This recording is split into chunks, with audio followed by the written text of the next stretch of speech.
We're back with our money experts. They're here helping you navigate inflation, debt, and the holidays, plus student loan forgiveness. Right now it is on pause, even though some people already got the letter saying they were approved.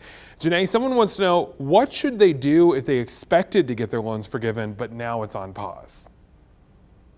So now everyone is kind of in a limbo state. So the good news is you did get that letter. If you got that letter, you know that you're getting possibly $10,000 or $20,000 towards forgiveness towards your student loans.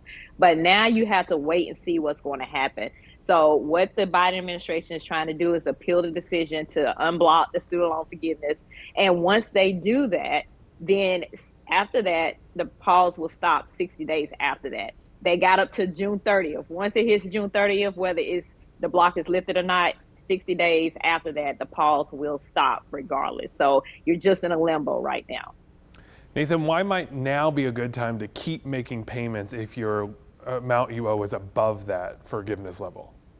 Yeah, what I would say is that while there's the pause going on, unless your savings are drained and you have high interest credit card debt that you could pay off right now, just keep paying as if there wasn't a pause, because it's really going to be important to be prepared for any unexpected changes. Since it is so volatile and things are being delayed and pushed back, you don't want to rest all your laurels on something in the future that's undecided. You really want to take action as soon as possible. And even if it's little baby steps, starting now is important. So someone wants to know, is now a good time to invest money in the stock market, Janae?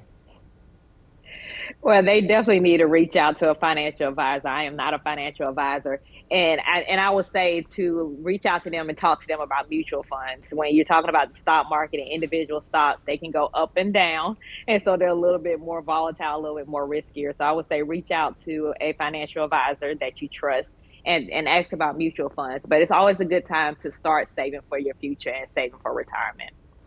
What percent of your savings should be in investments versus like a savings account, Janae?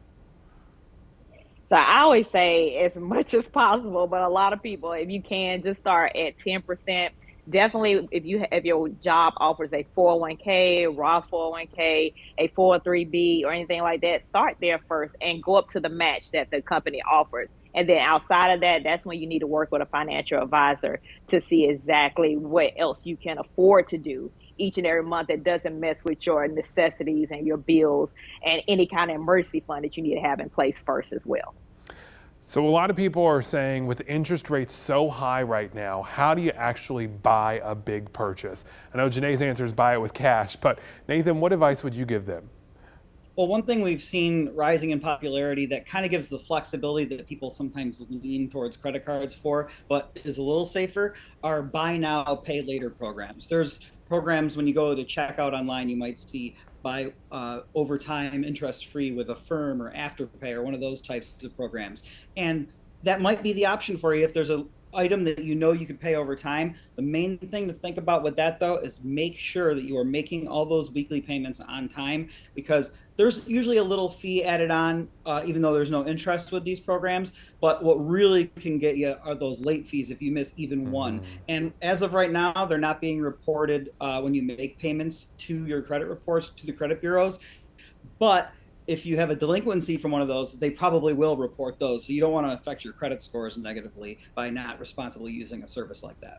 So those don't help you right now negatively or positively for your credit scores?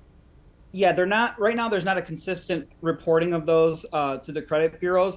But like I said, if you miss a late payment and the issuer chooses to report it, that's going to affect you negatively. So at the very least, if you choose an option like that, make sure you're paying on time responsibly. What about an even bigger purchase like a home? Someone says, should I consider an adjustable rate mortgage? What do you think, Nathan?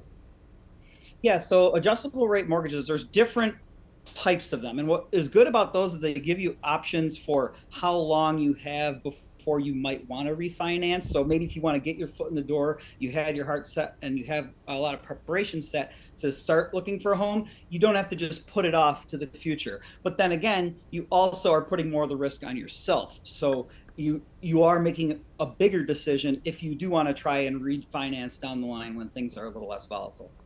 What's more important to pay off first, medical debts or credit card debts, Janae?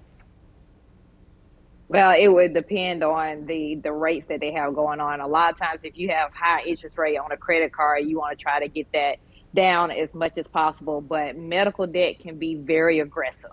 They can be very aggressive. So you have to decide on what kind of pressure you can take about the phone calls that are coming.